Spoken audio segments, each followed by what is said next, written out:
Good morning मेरे प्यारे nurse and doctors. तो कैसे हैं आप सब? आई होप आप सभी लोग बहुत अच्छे होंगे और आपकी प्रिपरेशन भी बहुत अच्छी चल रही होगी। आज हम आपके लिए लेकर आए हैं स्पेशल क्लास 4, जिसमें मोस्ट इम्पॉर्टेंट क्वेश्चन सॉल्व करेंगे। ये सारी क्वेश्चंस आपके स्टाफ नर्स एग्ज़ाम्स के लिए, और इसके साथ साथ अगर कोई भी एस्पायरेंट्स यहाँ पर NORCET की है ना, नॉरसेट की अगर कोई प्रिपरेशन कर रहा है तो उसके लिए भी ये क्लास बहुत इम्पॉर्टेंट है। चलिए डियर पेरेंट्स, स्टार्ट करते हैं आज की क्लास। आप ध्यान से क्वेश्चंस को पढ़ेंगे और आंसर करने की कोशिश करेंगे। प्लीज़ सभी लोग आंसर करने की कोशिश करना, है ना, क्योंकि ये आपकी प्रैक्टिस है। ये आपके लिए हम टेस्ट लेकर आते हैं कि आप अपने लेवल को चेक करिए कि आपकी प्रिपरेशन कहाँ तक है और आपने जो चीज़ें पढ़ रखी हैं उनको आप क्वेश्चंस पर कहाँ तक अप्लाई कर पाते हैं। ओके, तो देखिए फर्स्ट क्वेश्चन क्या है। A neural signal reaching neuromuscular junction release a neurotransmitter namely। जब हमारी मोटर नर्व सिग्नल लेकर नर्व फाइबर तक आती है, देखिए ये हमारे मोटर नर्व की पोस्ट सिनेप्टिक वेसिकल है या पोस्ट सिनेप्टिक इंड है, और ये हमारी मसल फाइबर है ना, जहाँ पर हमारा नर्व जो है मोटर नर्व ये इम्पल्स को लेकर आएगा सिग्नल को। जो पोस्ट सिनेप्टिक वेसिकल्स है इसमें यहाँ पर न्यूरोट्रांसमीटर का फॉर्मेशन होता है ड्यूरिंग जब न्यूरल सिग्नल नर्व में जनरेट होते हैं, है ना। ये सिग्नल्स लेकर हमारी मसल फाइबर के पास आ रहा है। ये जो हमारा मसल फाइबर है यहाँ पर न्यूरोट्रांसमीटर के बाइंड करने के लिए प्रोटीनिशियस रिसेप्टर प्रेजेंट होते हैं, है ना। ये प्रोटीनिशियस रिसेप्टर प्रेजेंट होते हैं, यहाँ से न्यूरोट्रांसमीटर जो रिलीज होता है, ठीक है, वो यहाँ पर आकर बाइंड करता है, जिससे मसल फाइबर में एक्शन पोटेंशियल जनरेट होता है और मसल कॉन्ट्रैक्ट या रिलैक्स होती है। क्लियर। जो पोस्ट सिनेप्टिक वेसिकल्स है और जो मसल फाइबर है इसके बीच में यहाँ पर जो ये गैप है जहाँ पर न्यूरॉन्स या जो हमारा न्यूरोट्रांसमीटर है ये रिलीज होता है ना, इस जंक्शन को या इस गैप को हम क्या कहते हैं, न्यूरोमस्कुलर जंक्शन कहते हैं। Post synaptic vesicle and muscle fibre के बीच में जो गैप है इसको हम न्यूरोमस्कुलर जंक्शन कहते हैं, ठीक है।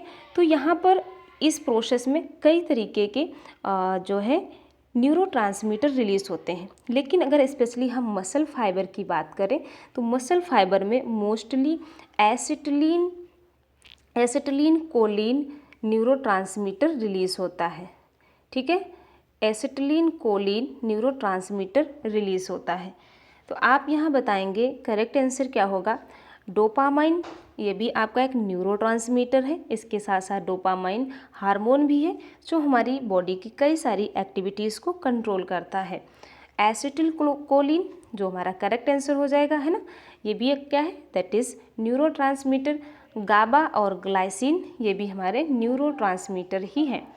तो आपको मसल तक पहुंचने वाले जो सिग्नल्स था उसके बारे में पूछा गया था, तो यहाँ पर आपका करेक्ट आंसर हो जाएगा option number B, acetyl Colin.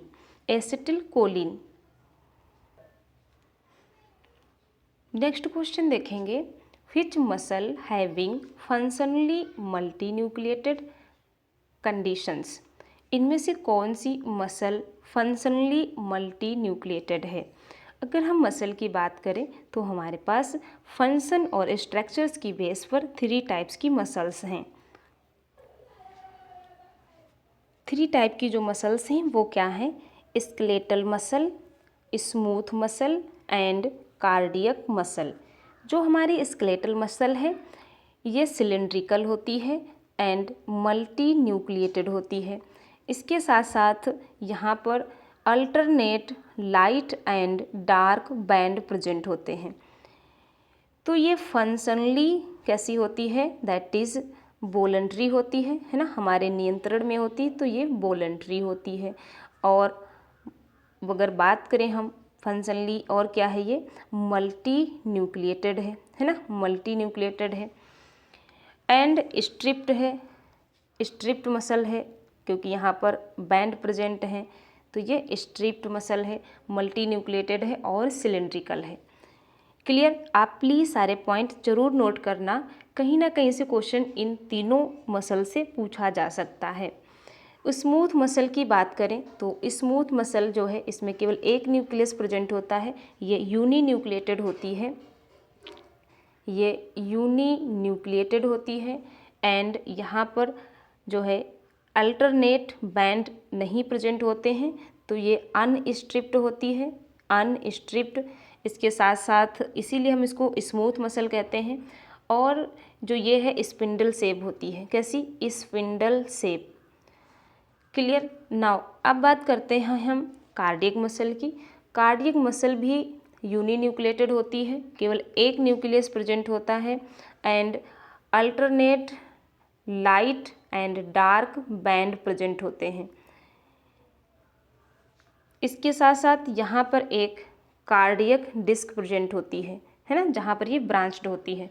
तो आप लिखेंगे इसमें जो हमारी कार्डियक मसल है ये ब्रांच्ड है, इसके साथ साथ ये स्ट्रिप्ड है।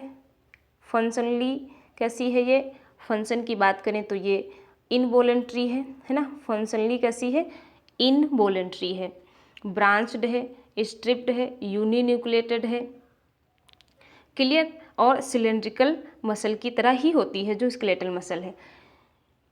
तो यहाँ पर आपसे क्या पूछा गया है, फंक्शनली मल्टी न्यूक्लिएटेड इनमें से कौन सी मसल है, कार्डियक मसल, ये जो कि हमारी यूनी न्यूक्लिएटेड है। स्मूथ मसल की बात करें तो ये भी हमारी यूनी न्यूक्लिएटेड है। लेकिन यहाँ पर अगर हम बात करें वॉलेंट्री मसल की, तो वॉलेंट्री हमारी एक ही मसल है जो कि स्केलेटल मसल होती है ना। तो यहाँ पर हमारा करेक्ट आंसर क्या हो जाएगा, ऑप्शन नंबर सी।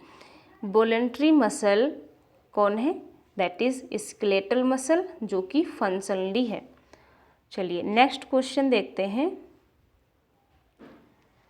नेक्स्ट क्या है, muscle of iris and ciliary body originate. Iris and ciliary muscle कहाँ प्रेजेंट होती हैं, तो ये हमारी आई में प्रेजेंट होती हैं, है ना। और जितने भी हमारी मसल्स होती हैं, ठीक है, ये मीजोडर्मल ओरिजिन की होती हैं, एक्सेप्ट, यहाँ पर आपको एक्सेप्शन याद रखना है। मोस्टली क्वेश्चन हमेशा एक्सेप्शन से पूछे जाते हैं, इसलिए आप यहाँ एक्सेप्शन याद रखेंगे। आइरिस एंड सिलियरी मसल, ये दोनों ही मसल आई की मसल हैं जो कि एक्टोडर्मल ओरिजिन की होती हैं, सो यहाँ पर आपसे पूछा गया है आइरिस एंड सिलियरी की ओरिजिन कैसी है, that is ectodermal. Correct answer option number A, ectodermal. Next देखिए, papillary muscle found in. Papillary muscle कहाँ प्रेजेंट होती हैं, हार्ट, लीवर, किडनी या फिर लंग। तो जो पैपिलरी मसल्स हैं ये कार्डियक मसल्स के ही पार्ट होती हैं, है ना। और आपको पता है कार्डियक मसल्स कहाँ प्रेजेंट होती हैं, तो ये हमारा हार्ट है ना। और हार्ट में हमारे 4 चैम्बर्स हैं। मैमल्स के हार्ट में कितने, 4 चैम्बर्स हैं। ये हमारा राइट ऑरिकल है, ये लेफ्ट ऑरिकल है, ये राइट वेंट्रिकल है और ये आपका लेफ्ट वेंट्रिकल है। क्लियर? जो वेंट्रिकल्स होते हैं यहाँ पर स्मॉल मसल्स प्रेजेंट होती हैं, कुछ फाइब्रस मसल्स दोनों ही वेंट्रिकल्स में, और कुछ थोड़ा सा इस तरीके से लार्ज मसल्स प्रेजेंट होती हैं। जो ये लार्ज मसल्स होती हैं, ये जो हमारे ट्राइकस्पिड और बाइकस्पिड वॉल्स हैं, इनको पीछे की तरफ ओपन होने से प्रिवेंट करती हैं, ठीक है। इस तरीके से ये इसको होल्ड करके रखती हैं। तो जो ये हमारा ट्राइकस्पिड वॉल है ना, और इस तरफ लेफ्ट की तरफ जो हमारा बाइकस्पिड वॉल है, एक सेकेंड, बाइकस्पिड वॉल या इसी को हम मिट्रल वॉल भी कह देते हैं। तो इसको ये होल्ड करके रखता है, ये बैक ओपन ना हो इसलिए। तो जो ये थोड़ा सा लार्ज मसल्स होती हैं इन्हें हम कॉर्डी टेंडनी कहते हैं। क्या कहते हैं? कॉर्डी टेंडनी। ठीक है, प्लीज़ आप सारी चीज़ें नोट कर लेना। और जो ये स्मॉल मसल्स होती हैं इन्हीं को हम पैपिलरी मसल कहते हैं।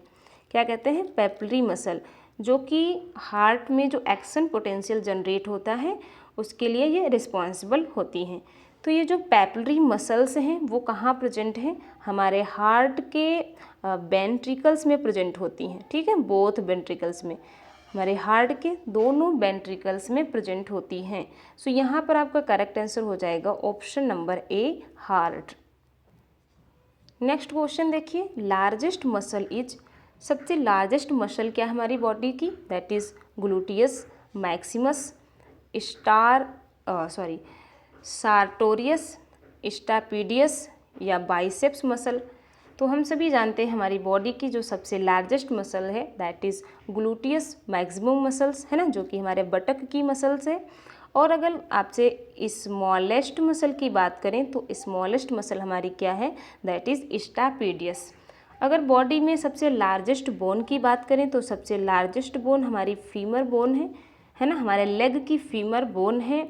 और अगर सबसे स्मॉलेस्ट बोन की बात करें, सबसे स्मॉलेस्ट बोन की, तो सबसे स्मॉलेस्ट बोन क्या है? हमारे ईयर ऑसिकल की जो सेकंड बोन है दैट इज़ जो स्टेपिस है, स्टेपिस। ठीक है, ये सबसे स्मॉलेस्ट बोन है। तो आप ये 4 क्वेश्चंस आपके यहाँ से कंप्लीट हुए और आपको इन 4 क्वेश्चंस को याद रखना है क्योंकि जनरल क्वेश्चन भी आपसे पूछ लिया जाता है। नेक्स्ट क्वेश्चन देखेंगे। नेक्स्ट क्वेश्चन देखिए, unstriped muscle are also known as, unstriped muscle को और हम क्या कहते हैं? Visceral muscle, smooth muscle, involuntary muscle या फिर ऑल ऑफ दिस। तो अभी हमने आपको बताया था जो हमारी स्मूथ मसल्स होती है इसमें alternate light and dark band absent होते हैं, इसीलिए हम इसे स्मूथ मसल कहते हैं। जहाँ पर light and dark band absent होते हैं, जहाँ पर स्ट्रिप एब्सेंट होती है ना, उस मसल को हम अनस्ट्रिप्ड मसल कहते हैं। और केवल हमारी स्मूथ मसल ही है जो कि अनस्ट्रिप्ड होती है। इसके अलावा और हमने स्मूथ मसल के बारे में क्या बताया था आपको? जो स्मूथ मसल्स होती हैं ये हमारे विसरल ऑर्गन्स की मसल्स हैं, तो ये फंक्शनली इनवॉलंटरी होती हैं, है ना, इनवॉलंटरी होती हैं। क्लियर? तो आप बताइए यहाँ पर क्या करेक्ट हो जाएगा? अनस्ट्रिप्ड मसल विसरल मसल होती हैं जिसे हम स्मूथ मसल भी कहते हैं और ये फंक्शनली इनवॉलंटरी होती है। सो यहाँ पर करेक्ट हो जाएगा all of this, all of this are correct. Next question देखिए, रिगोर मोर्टिस, रिगोर मोर्टिस किसे कहते हैं? Contraction of muscle after death, contraction of muscle before death, shivering of muscle या फिर none of this. Rigor mortis, I hope आपने सुना होगा रिगोर mortis क्या है। देखिए क्या होता है, जब किसी भी एनिमल्स की डेथ हो जाती है ना, तो डेथ हो जाने के बाद जो उसकी मसल्स हैं वो कॉन्ट्रैक्ट फॉर्म में ही रह जाती हैं। क्योंकि आपने पढ़ा है स्लाइडिंग थ्योरी को, है ना, जो स्लाइडिंग थ्योरी है मसल कॉन्ट्रैक्शन से रिलेटेड स्लाइडिंग थ्योरी, जिसको हक्सले एंड हक्सले ने दिया था, तो वहाँ पर आपने पढ़ा था कि जब मसल कॉन्ट्रैक्ट होती है तब मायोसिन प्रोटीन के हेड से, मायोसिन फाइबर प्रोटीन जो है इसके हेड से आकर एटीपी बाइंड होती है ना, क्योंकि एटीपीएस एक्टिविटी यहाँ प्रेजेंट होती है, तो एटीपी आकर बाइंड करती है जो कि मसल के कॉन्ट्रैक्शन एंड रिलैक्सेशन के लिए एनर्जी प्रोवाइड करती है। तो एटीपी इस मसल फाइबर से बाइंड ही रह जाती है और ये जो है अनबाइंड नहीं हो पाती है, जिससे मसल कॉन्ट्रैक्ट फॉर्म में ही रह जाती है।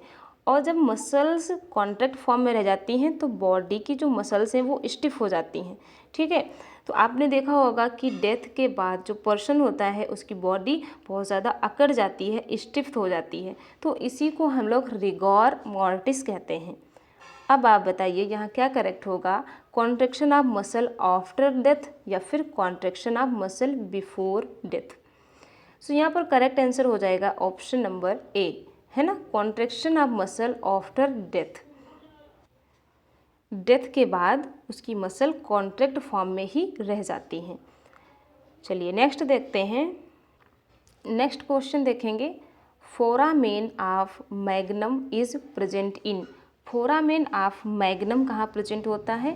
Base of medulla, base of skull, apex of vertebral column या फिर बेस ऑफ ब्रेन। सपोज करिए ये हमारा ब्रेन है ना, ये हमारा क्या है? That is brain. ब्रेन में 3 पार्ट्स हैं, 4 ब्रेन है ना, 4 ब्रेन और मिडिल ब्रेन और hind brain and hind brain. जो हमारा हाइंड ब्रेन है ना, ये वाला पोर्शन जो हमारा हाइंड ब्रेन है, हाइंड ब्रेन में 3 पार्ट्स होते हैं, सेरिबेलम है ना, सेरिबेलम, ये 2 सेरिबेलम के लोब हैं और इन दोनों ही लोब को पॉन्स कनेक्ट करता है वेंट्रली। हमने बताया था प्रीवियस क्लास में भी। सेरिबेलम के जो 2 हेमिस्फेयर हैं, है ना, जो 2 लोब हैं सेरिबेलम के, इन दोनों सेरिबेलम के लोब को पॉन्स कनेक्ट करता है और ये वेंट्रली कनेक्ट करता है। उसके बाद 3 पार्ट्स हैं, क्या क्या? That is cerebellum, pons and medulla oblongata. तो ये क्या है? That is medulla oblongata.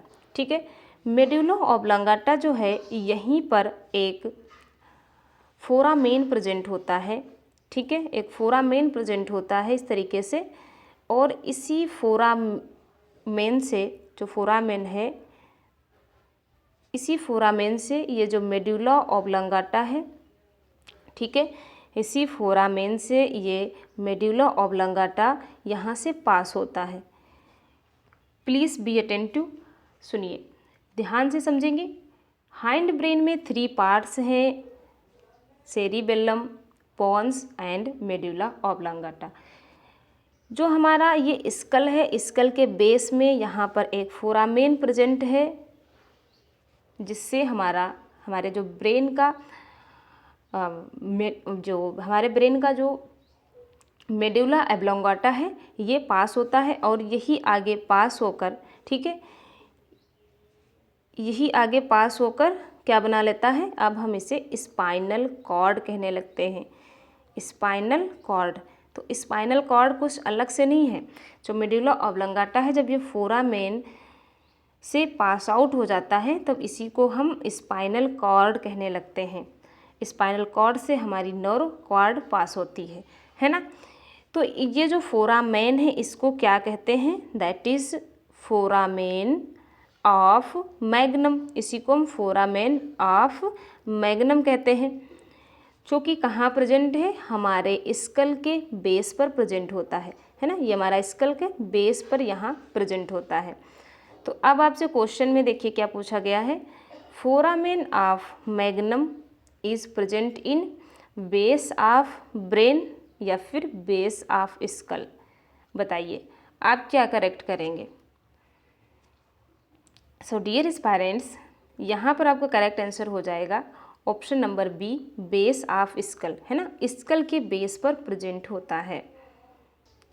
Next question देखेंगे, joint between pubic bones in the pelvis girdle is.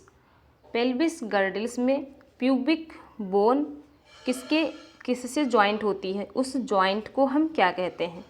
तो सबसे पहले तो हम देखेंगे हमारा पेल्विस गर्डल क्या है।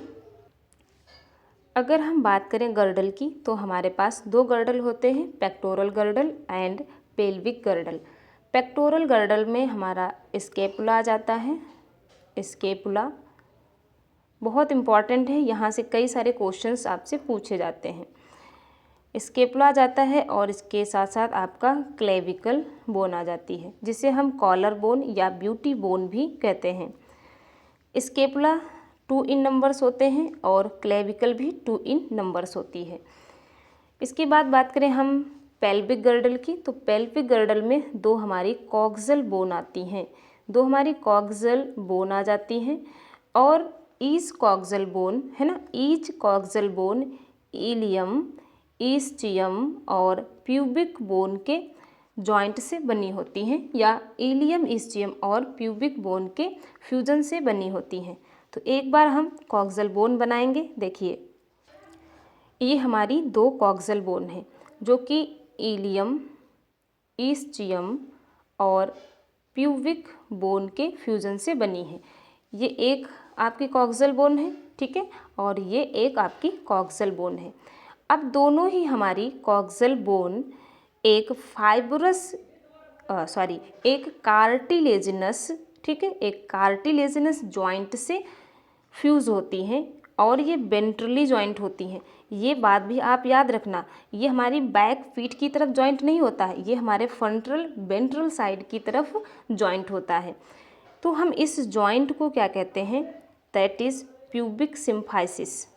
Pubic symphysis, pubic symphysis. Clear? इस जॉइंट को प्यूबिक सिम्फाइसिस कहते हैं और ये जॉइंट कैसा है? दैट इज कार्टिलेजिनस है। क्या हमें यहाँ पर कोई बता सकता है ये किस कार्टिलेज का होता है? इलास्टिन कार्टिलेज, फाइब्रस कार्टिलेज या फिर हाइलाइन कार्टिलेज, किस कार्टिलेज का बना होता है? प्लीज़ कमेंट में आंसर इसका आप ज़रूर करना। हम देखना चाहते हैं आप कितना डीप स्टडी किए हैं, हम उसी के लेवल आपके लिए क्वेश्चन लेकर आएंगे और आपको बेसिक टू मॉडरेट ज़रूर तैयारी करनी है। तो हम क्या बात कर रहे थे? हाँ, कार्टिलेजिनस जॉइंट की बात कर रहे थे। तो 2 जो हमारी कॉक्सल बोन है ना, जो प्यूबिक बोन्स हैं, इनके बीच जो जॉइंट है, इस जॉइंट को हम क्या कहते हैं? That is cartilaginous joint. So correct answer option number ए। इसके अलावा एक बात और आप याद रखेंगे, जो यहाँ पर आप दोनों तरफ एक डिप्रेशंस देख पा रहे हैं ना, इस डिप्रेशंस को हम क्या कहते हैं? एसिटाबुलम कहते हैं। और इसी एसिटाबुलम से हमारे फीमर का हेड है ना, जो हमारी फीमर बोन है, इसका हेड आकर यहाँ फिट होता है, जिसे हम बॉल सॉकेट जॉइंट या हिप जॉइंट भी कहते हैं। दोनों तरफ जॉइंट होता है। इसके अलावा यहाँ पर जो है आपको 2 डिप्रेशंस देखने को मिलेंगी, है ना, जिन्हें हम क्या कहते हैं? Obturator foramen. ऑब्टूरेटर फोरामेन, ठीक है। अब फोरामेन जो है, इससे ब्लड वेसल्स और नर्व पास होती हैं, ठीक है। यहाँ पर क्लियर? इतनी सारी चीज़ें आपको अच्छे से क्लियर हो गई ना? चलिए नेक्स्ट क्वेश्चन देखते हैं। नेक्स्ट क्वेश्चन देखेंगे, trochlear notch is present in. Trochlear notch कहाँ प्रेजेंट होती है? अल्ना, टीबिया, ह्यूमरस या फिर फीमर। अगर हम यहाँ ह्यूमर की बात करें, जो हमारी ह्यूमरस बोन है, जिसे हम 4 आर्म भी कहते हैं, ये हमारी क्या है? That is humour bone. ये हमारी ह्यूमरस बोन है। ह्यूमरस बोन में ये इसका हेड है ना, हेड ऑफ ह्यूमरस। उसके बाद आप देखेंगे यहाँ पर ह्यूमरस बोन में आपको एक ग्रुप या यहाँ पर आपको रिजिट देखने को मिलेगा, ठीक है। तो group of humerus called as deltoid ridge. इस ग्रुप को हम क्या कहते हैं? डेल्टॉयड रिज कहते हैं। इम्पॉर्टेंट है, ये क्वेश्चन पूछा गया है, डेल्टॉयड रिज कहाँ पर प्रेजेंट होती है। उसके बाद जो ह्यूमरस है, इसमें नीचे की तरफ 3 फोसा प्रेजेंट होते हैं। ओलेक्रेनन फोसा एंड जो यहाँ पर एक फोसा प्रेजेंट होता है ह्यूमरस के एंड पर, बिल्कुल यहाँ पर, तो इसे हम ट्रॉक्लियर फोसा कहते हैं। एंड एक यहाँ पर फोसा प्रेजेंट है ना, जिसे हम कोरोनॉइड फोसा कहते हैं। क्लियर? आपको ह्यूमरस बोन के ये 3 फोसा और डेल्टॉयड रिज, इसे आपको अच्छे से याद रखना है। ह्यूमरस बोन का जो हेड पार्ट है, ये स्केपुला के ग्लिनॉइड कैविटी से जॉइंट बनाता है, जिस जॉइंट को हम शोल्डर जॉइंट कहते हैं या फिर इसी को हम बॉल सॉकेट जॉइंट कहते हैं। क्लियर। लेकिन जो हमारी ह्यूमरस बोन है ये नीचे की तरफ अल्ना और जो आपका दैट इज रेडियस है उससे, अल्ना और रेडियस से जॉइंट होता है। जो ट्रॉक्लियर फोसा है, ये जो ट्रॉक्लियर फोसा है, फोसा का मतलब होता है यहाँ पर एक डिप्रेशन है, ठीक है। तो ये ट्रॉक्लियर फोसा जो है ये अल्ना के ट्रॉक्लियर नॉच से जाकर फिट हो जाता है या उसी से आर्टिक्यूलेट हो जाता है। तो यहाँ पर क्वेश्चन में आपसे पूछा गया है ट्रॉक्लियर नॉच, तो ट्रॉक्लियर नॉच हमारी अल्ना बोन में प्रेजेंट है ना। ये नॉच देख रहे हैं आप, ये नॉच ट्रॉक्लियर अल्ना में प्रेजेंट है।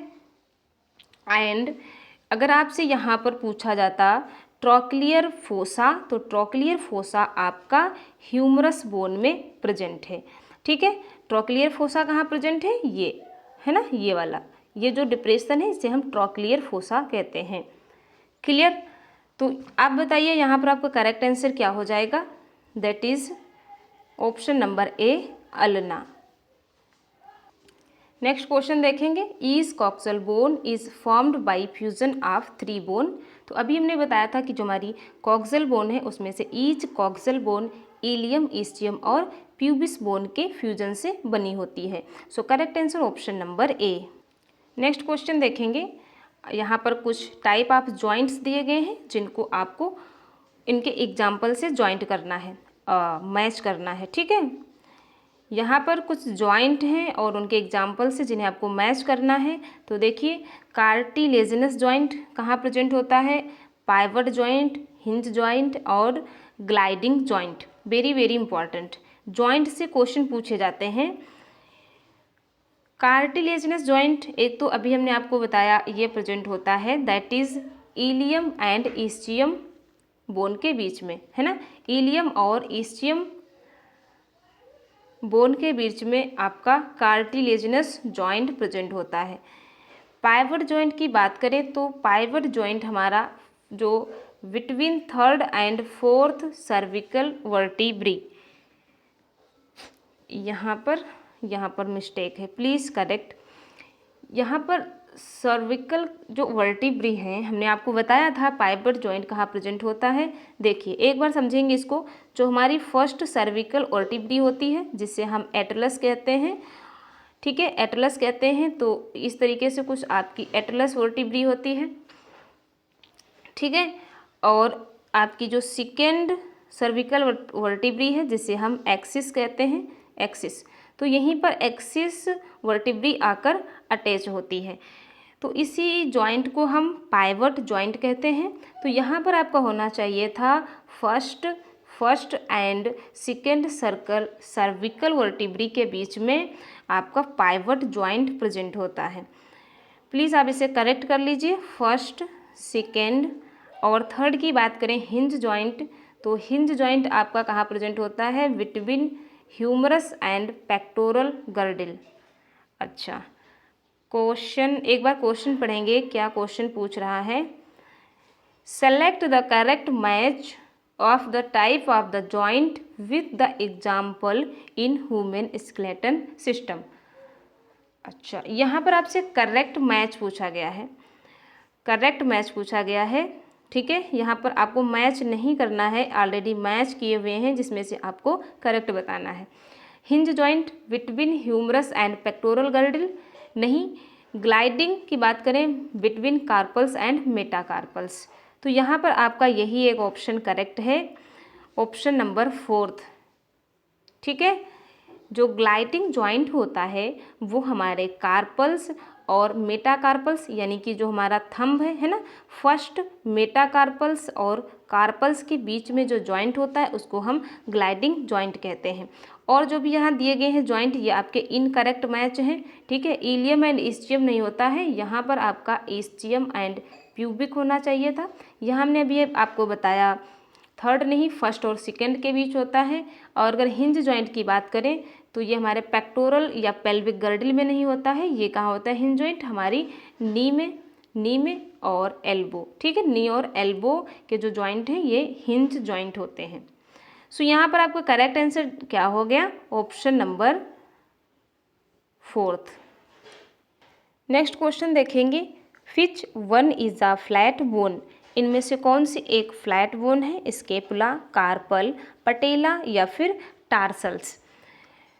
तो अगर हम फ्लैट बोन की बात करें तो इसमें हमारी क्रेनियम बोन आ जाती हैं, हमारा स्टर्नम आ जाता है, स्टर्नम और स्केपुला और स्केपुला, ठीक है, ये सभी हमारी फ्लैट बोन के अंतर्गत आते हैं। सो यहाँ पर आपका करेक्ट आंसर क्या हो जाएगा? Option number A. Next question देखेंगे, the sir clavicle articulates with dash of scapula.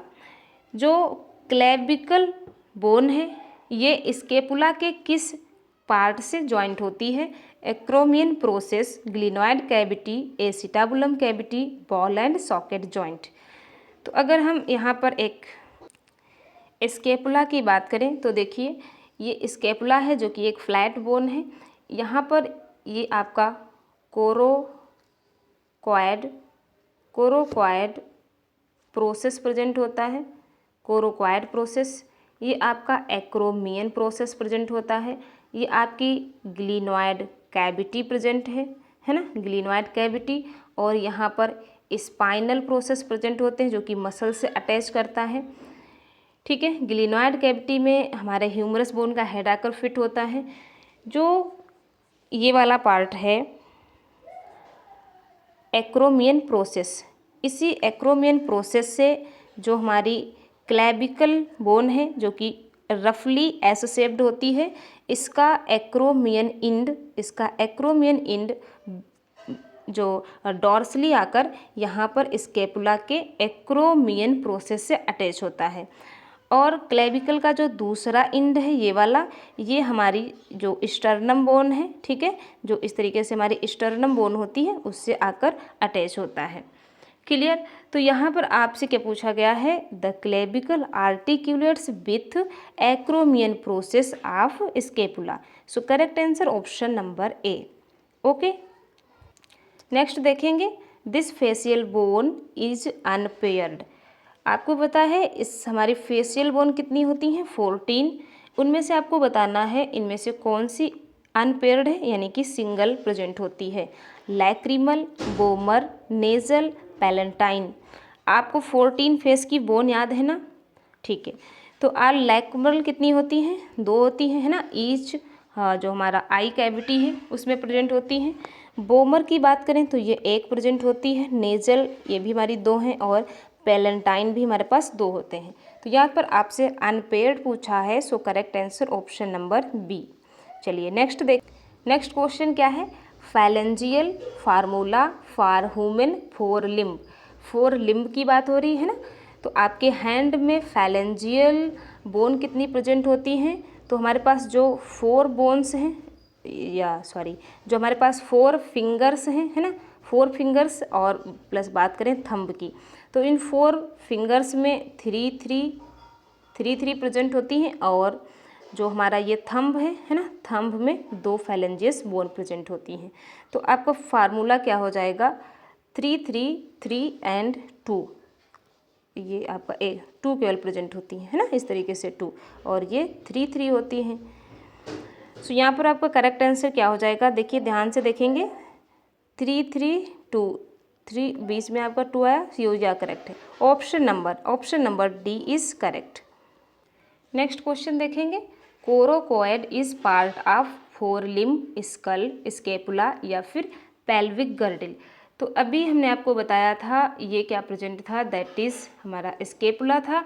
Scapula में जो ये वाला आप प्रोसेस देख पा रहे थे जिसको हम कोराकोइड प्रोसेस कहते हैं, कोराकोइड जो कि हमारी मसल से अटैच होता है।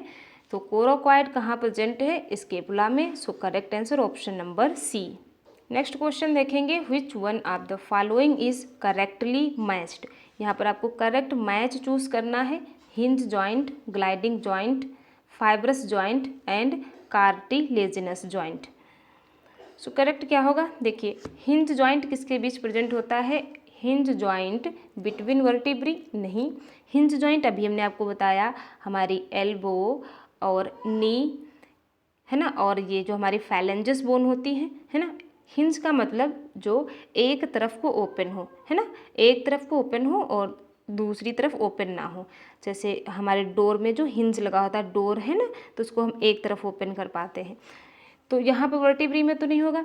ग्लाइडिंग जॉइंट की बात करें तो अभी हमने आपको बताया था फर्स्ट मेटाकार्पल और कार्पल के बीच में। तो वर्टिब्री की जो जाइगोपोफाइसिस और सक्सेसिव वर्टिब्री होती, इसके बीच में नहीं होता है। फाइब्रस जॉइंट की बात करें तो ये हमारे स्कल बोन में प्रेजेंट होता है। ठीक है, जो हमारी 8 स्कल बोन है, आप हमें कमेंट बॉक्स में 8 स्कल बोन्स के नेम विथ उनके फाइब्रस जॉइंट बताएंगे। ठीक है, किस किस बोन के बीच में कौन सा फाइब्रस जॉइंट प्रेजेंट होता है, ये आपके लिए है, प्लीज़ आप इसे ज़रूर करना। फोर्थ की बात करते हैं कार्टिलेजिनस जॉइंट स्कल बोन्स। तो हमारी स्कल बोन्स जो हैं उनके बीच कार्टिलेजिनस जॉइंट, अच्छा एक सेकेंड, ये तो आपका गलत है ना। स्कल में तो फाइब्रस जॉइंट होता है, फैलेंजस में हमारा हिंज जॉइंट होता है, और जो वर्टिब्री हैं इनके बीच में पाइवट जॉइंट होता है ना। ग्लाइडिंग जॉइंट हमने आपको बताया था कार्पल एंड फर्स्ट मेटाकार्पल के बीच में होता है ग्लाइडिंग जॉइंट। इसके अलावा बिटवीन जाइगोपोफाइसिस ऑफ सक्सेसिव वर्टिब्री, हाँ देखिए ये हमारी क्या है, सपोज करिए वर्टिब्री है ना। वर्टिब्री में कुछ प्रोजेक्शन जैसी ये स्ट्रक्चर्स प्रेजेंट होती हैं, है ना, इस तरीके से। इसे हम प्री जाइगोपोफाइसिस कहते हैं और इसे हम पोस्ट जाइगोपोफाइसिस कहते हैं। ये प्री जाइगोपोफाइसिस है और ये पोस्ट जाइगोपोफाइसिस है। जो दो हमारी सक्सेसिव वर्टिब्री हैं, ये जो दो हमारी सक्सेसिव वर्टिब्री हैं, इनके बीच में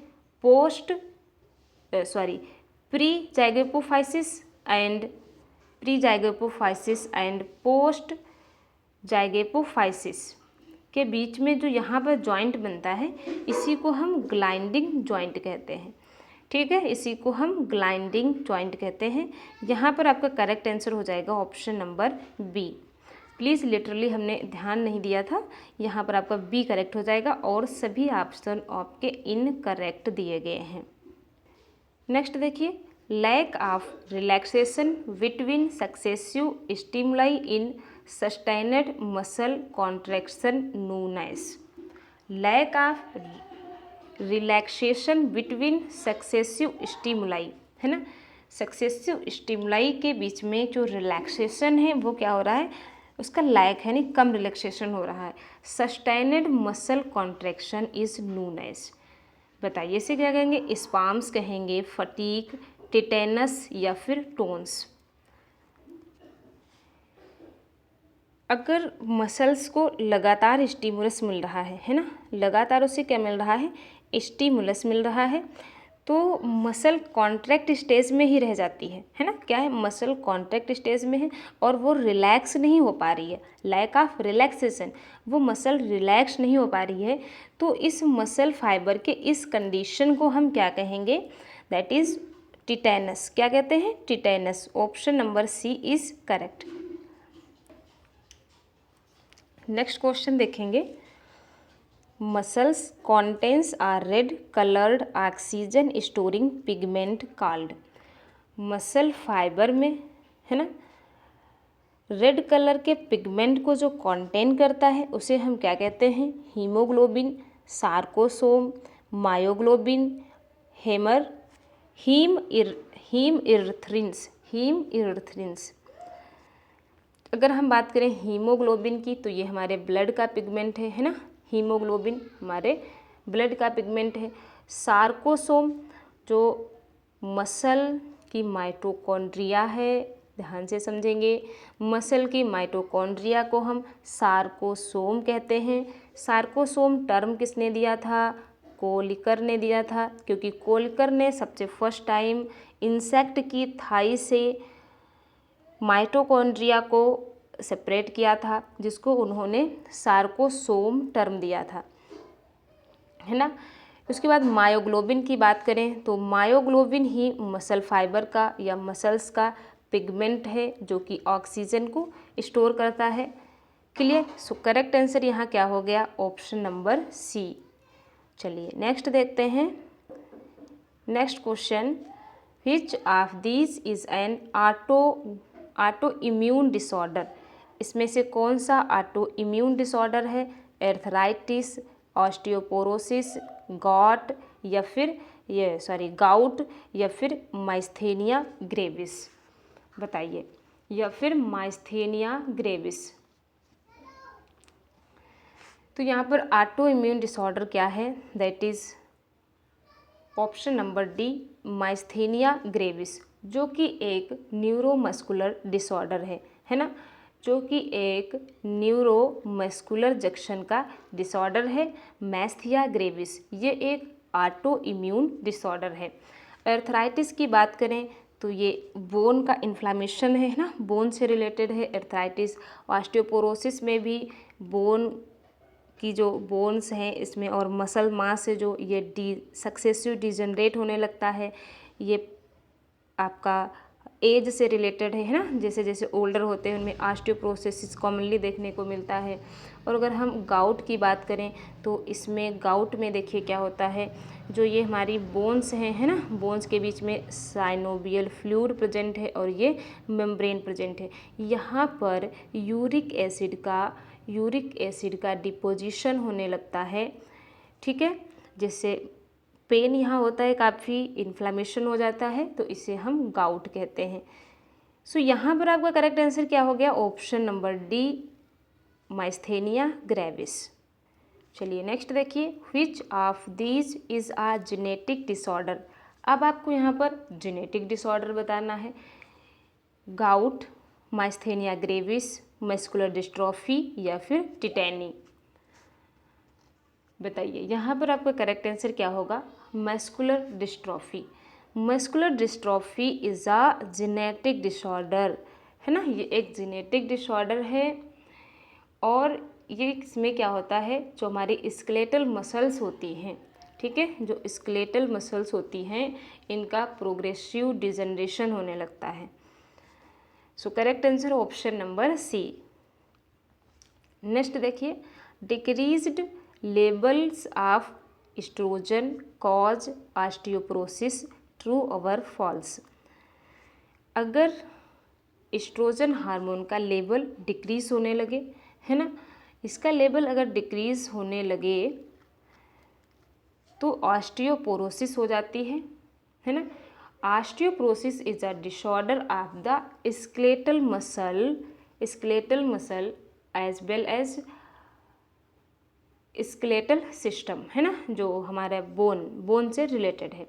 इसमें क्या होता है, देखिए, जो ये बोन्स होती हैं, है ना, इनके बीच में बोनी स्पोर्स निकल आते हैं। ये बोन है ना, ये बोन हमारी है, इसके बीच यहाँ पर कुछ बोनी स्पोर्स निकल आते हैं और इससे क्या होता है, इनके बीच में रगड़न होने लगती है और धीरे धीरे जो ये बोन का यहाँ का मांस होता है ना, जो बोन का मांस है ये धीरे धीरे इसका रिडक्शन होने लगता है, ये रिड्यूस होने लगता है और यहाँ पर बोन ये काफ़ी ज़्यादा वीक हो जाती हैं और बोन के फ्रैक्चर होने का बहुत ज़्यादा रिस्क हो जाता है ना। और ये धीरे धीरे जैसे जैसे एज बढ़ती है वैसे वैसे ये कंडीशन काफ़ी नॉर्मल देखने को मिलती है ना। मेनोपास के बाद अक्सर फीमेल्स में एस्ट्रोजन का सिक्रीशन कम हो जाता है ना, एस्ट्रोजन का लेवल डिक्रीज हो जाता है। तो ऑस्टियोपोरोसिस हमें ओल्ड फीमेल में या आफ्टर मेनोपास ऐसी फीमेल्स में जनरली देखने को मिलता है। Clear, I hope you are understand. तो यहाँ पर आपसे पूछा गया है कि ऑस्टियोपोरोसिस के दौरान क्या होता है, इसमें एस्ट्रोजन का जो लेवल है वो डिक्रीज हो जाता है जिसके कारण ऑस्टियोपोरोसिस हो जाता है। तो ये आपका ट्रू है या फिर फॉल्स है, बताइए। That is true, option number A is correct. Next question देखेंगे, what is the effect of arthritis. Arthritis में क्या होता है, अगर बात करें हम एर्थराइटिस की तो एर्थराइटिस में जैसे ये हमारी बोन है ना, बोन के अंदर ये फ्लूइड है साइनोवियल फ्लूइड, और ये हमारी साइनोवियल मेम्ब्रेन है, और ये हमारा साइनोवियल फ्लूइड है। ठीक है, तो यहाँ पर क्या होता है कि यहाँ पर जो ये मेम्ब्रेन है इसमें स्वेलिंग हो जाती है। ठीक है, यहाँ पर बोन के जो ये जॉइंट है ना, इनके जॉइंट के बीच में जो है इन्फ्लामेशन स्टार्ट हो जाता है। ये कुछ न्यूट्रिशन पे भी डिपेंड करता है ना। तो इन्फ्लामेशन ऑफ जॉइंट्स में क्या क्या होता है, पेन होने लगता है, यहाँ पर स्वेलिंग हो जाती है, रेडनेस हो जाती है और काफ़ी पेन होता है, बोन वीक होने लगती हैं, मोशन में पेशेंट को काफ़ी प्रॉब्लम होती है और रिड्यूस होने के बहुत ज़्यादा चांसेस बढ़ जाते हैं इसमें। ठीक है, ये बोन का जो मास है ये रिड्यूस होने लगता है। सो यहाँ पर एर्थराइटिस में आपको क्या बताएंगे, पैरालिसिस हो जाता है, रैपिड स्पाम्स हो जाता है, रिड्यूस्ड बोन मास हो जाता है, या फिर इन्फ्लामेशन ऑफ जॉइंट्स होता है, या फिर इन्फ्लामेशन ऑफ जॉइंट्स होता है। बताइए यहाँ पर आपको करेक्ट क्या हो जाएगा। यहाँ पर हमारा करेक्ट आंसर हो जाएगा that is option number D, inflammation of joints. Next question देखेंगे, what done disorder is caused by an autosomal dominant defect in the synthesis of collagen type 1, है ना। अगर बोन में कोलेजन टाइप 1 की synthesis करने वाला जो जीन है इसमें डिफेक्ट हो जाए, है ना, जो क्या है ऑटोसोमल डोमिनेंट डिफेक्ट है, तो बताइए क्या होगा। Osteogenesis imperfecta, achondroplasia, osteopetrosis, osteomyelitis. बताइए यहाँ पर करेक्ट आंसर क्या होगा। कोलेजन टाइप 1 की अगर सिंथेसिस में डिफ़ॉल्ट हो जाए, इसकी सिंथेसिस कम हो, तो इससे क्या हो जाता है, osteogenesis imperfecta. Correct answer option number A. Next question देखेंगे, क्वेश्चन काफ़ी लॉन्ग है लेकिन सारी इन्फॉर्मेशन आपको क्वेश्चन में ही दी गई है। आप ध्यान से क्वेश्चन पढ़ेंगे और करेक्ट आंसर बताने की कोशिश करेंगे। चलिए देखिए, अ 2-year-old boy presented with the third bone fracture. Within the past several months, there is no history of evidence of ट्रोटोमा, है ना। इस लेकिन हमारे पास ट्रोटोमा से रिलेटेड कोई भी एविडेंस नहीं है। several close family members have been similarly affected. Okay, the child is small for his age and the sclerae are tinged a bluish color.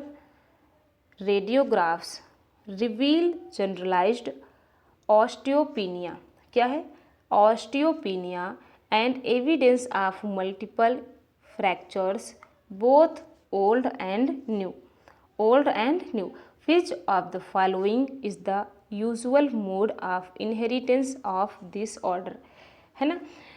जो इसको प्रॉब्लम है ना, वो क्वेश्चन के बेस पर क्या निकल कर आ रहा है कि जो मोस्ट ऑफ पर्सन्स हैं वो सिमिलरली अफेक्टेड हैं इस प्रॉब्लम से।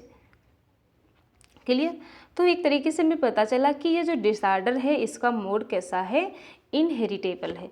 ठीक है, आपको बताना है इनहेरिटेबल में भी ये कैसा है, ऑटोसोमल डोमिनेंट है, ऑटोसोमल रिसेसिव है, एक्स लिंक्ड डोमिनेंट है, एक्स लिंक्ड रिसेसिव है, या फिर माइटोकॉन्ड्रिया है। Mitochondria that means cytoplasmic inheritance है। सो यहाँ पर करेक्ट आंसर क्या होगा, दैट इज ऑटोसोमल डोमिनेंट है। ठीक है, कैसा है, ऑटोसोमल डोमिनेंट। इसका जो जीन है वो कहाँ प्रेजेंट है, जो हमारे पास 44 ऑटोसोमल क्रोमोसोम्स है वहाँ प्रेजेंट है। और ये कब इफेक्ट कर पा रहा है, जब जो जीन है वो या एलील्स जो हैं वो डोमिनेंट फॉर्म में है, या तो फिर ये ए है या तो फिर ए, दोनों ही कैपिटल ए फॉर्म में होंगे, तभी इस डिसऑर्डर को वो कॉज कर पाएंगे। क्लियर। चलिए नेक्स्ट क्वेश्चन देखेंगे, ध्यान से पढ़ेंगे क्वेश्चन। अ 24-year-old मैन है ना, 24-year-old मैन है जिसे क्या हुआ है, chronic corticosteroid therapy for severe asthma presents with the 6 month history of increase hip pain, है ना। जो उसके पास 6 month की हिस्ट्री निकाली तो क्या हो रहा है, उसका हिप पेन इंक्रीज हुआ है। This patient most likely exhibit symptom of hitch of the following metabolic bone disease, है ना। तो आपको बताना है इसमें से कौन से मेटाबॉलिक बोन डिजीज़ है। तो अगर हम मेटाबॉलिक की बात करें तो न्यूट्रिएंट्स की डिफिशियंसी के कारण, जैसे या फिर कह सकते हैं हार्मोन की डिफिशियंसी के कारण ऑस्टियोपोरोसिस हमको देखने को मिल रहा था, है ना, ऑस्टियोपोरोसिस, जिसमें बोन का मॉस धीरे धीरे से जो है डिजनरेट होने लगता है। तो यहाँ पर आप बताइए क्या करेक्ट हो जाएगा, Gaucher disease, osteomalacia, osteopetrosis, osteoporosis या फिर पैजेट डिजीज़। तो मेटाबॉलिक डिसऑर्डर से कौन रिलेटेड है, that is osteoporosis. Correct answer option number D. Next question देखिएगा, a 30-year-old man with dwarfism is admitted to the hospital for hip replacement. एक person है जो कैसा है, डॉर्फिज्म है ना, बौना है, और उसको हिप रिप्लेसमेंट के लिए एडमिट किया गया है ड्यू टू सीवियर ऑस्टियोआर्थराइटिस। उसे प्रॉब्लम क्या है, सीवियर ऑस्टियोआर्थराइटिस है। He has short arm and legs, है ना, वो डॉर्फिज्म है तो उसके हैंड और लेग्स कैसे हैं, काफ़ी नॉर्मल पर्सन से काफ़ी शॉर्ट हैं, एंड रिलेटिवली लार्ज हेड, और नॉर्मल पर्सन से उसका हेड का जो क्रेनियम है, जो उसका हेड है, उसका कैपेसिटी काफ़ी ज़्यादा है। His parents to not show sign of this congenital disease, है ना। This patient most likely has a spontaneous mutation in the gene encoding which of the following proteins. तो उसकी आपको बताना है कहाँ पर किस जीन में म्यूटेशन हुआ है ना, उसके किस जीन में म्यूटेशन हुआ है। उसके पेरेंट्स का जो हिस्ट्री लिया है उस पर कहीं भी ऐसा पता नहीं चल रहा है कि ये कॉन्जेनाइटल डिजीज़ है या इनहेरिटेबल है ना। तो ये उस पर्सन की खुद के जीन में म्यूटेशन हुआ है जिसके कारण उसको ये प्रॉब्लम क्रिएट हुई है। तो आपको बताना है कि वो जीन का म्यूटेशन कहाँ पर हुआ है, कोलेजन टाइप 1 फाइबर में, डिस्ट्रोफिन जीन में, फाइब्रोब्लास्ट ग्रोथ फैक्टर रिसेप्टर में, ग्रोथ हार्मोन रिसेप्टर में, या फिर इंसुलिन लाइक ग्रोथ फैक्टर में, या फिर इंसुलिन लाइक ग्रोथ फैक्टर में, बताइए। सो यहाँ पर करेक्ट आंसर क्या हो जाएगा आपको, option number C, fibroblast growth factor, है ना। जो फाइब्रोब्लास्ट ग्रोथ फैक्टर रिसेप्टर है उसमें उस वाली जीन को इनकोड जो करता था उसमें म्यूटेशन हुआ है। So correct answer option number C. Next question देखिए, which of these is a cause of heart disease. इनमें से कौन सा हार्ट डिजीज कॉज कर सकता है, stroke, arthritis, thickening of the inside of the arteries, या फिर नन ऑफ देम। तो बहुत सिंपल है, स्ट्रोक किससे रिलेटेड है, हमारे ब्रेन का ये डिजीज़ है ना। एर्थराइटिस किससे है, बोन से है, और अगर नन ऑफ एबव की बात करें तो ये भी हमारा गलत हो गया। सो इस तरीके से हमारे पास आंसर निकल कर के आ गया option number C, thickening of the inside of the arteries. Heart की जो आर्टरीज हैं अगर उनकी थिकनिंग हो जाए तो ये हार्ट डिजीज़ कॉज करेंगी। अच्छा, तो इनकी थिकनिंग कैसे हो जाती है, जो हमारी हार्ट की आर्टरीज हैं, है ना, हार्ट की आर्टरीज में अगर फैट और कोलेस्ट्रॉल का यहाँ पर डिपोजिशन हो जाए, ठीक है, और ये जो डिपोजिशंस है ये प्लेग का फॉर्मेशन कर लें, प्लेग का, है ना, जिससे जो ब्लड का सप्लाई है वो रुक जाएगा, और प्रॉपर हार्ट को ब्लड की सप्लाई नहीं हो पाएगी। ठीक है, और इसके साथ साथ क्या होगा, जब यहाँ पर फैट और कोलेस्ट्रॉल का डिपोजिशन होगा तो जो आर्टरीज हैं इनका लूमेन, इनका जो ये लूमेन है ये और ज़्यादा नैरो हो जाएगा, है ना, क्या हो जाएगा, नैरो हो जाएगा, जिससे जितना ब्लड सप्लाई चाहिए उतना ब्लड सप्लाई नहीं हो पाएगा। क्लियर। तो इससे क्या हो जाएगी, कई तरीके की हार्ट डिजीज़ हो सकती हैं, जिसमें हार्ट अटैक हो सकता है या फिर कई तरीके की डिजीज़ देखने को मिल सकती है। So correct answer option number C. Next देखिए, next question, question number 30। What can happen if blood flow in an artery is blocked और ग्रेटली रिस्ट्रिक्टेड, है ना, जो ब्लड फ्लो करने वाली जो हमारी आर्टरी है ना, जो हमारे पास ये आर्टरी है जो हमारे बॉडी पार्ट्स को अलग अलग ब्लड लेकर जाती है ना, ये अगर आर्टरी ब्लॉक हो जाए due to deposition of fat या कोलेस्ट्रॉल, है ना, या फिर इसका जो यहाँ पर ब्लॉकेज हो जाए, यहाँ पर ब्लड क्लॉट हो जाए, ये रिस्ट्रिक्टेड हो जाए, है ना, और प्रॉपरली हमारे ब्रेन और हार्ट को, बॉडी पार्ट्स को जो ब्लड की रिक्वायर है वो प्रॉपरली सप्लाई ना हो पाए, है ना, तो क्या होगा, heart palpitations, stroke, heart attack, या फिर बी एंड सी बोथ, या फिर बी एंड सी बोथ। बताइए यहाँ पर करेक्ट आंसर क्या हो जाएगा।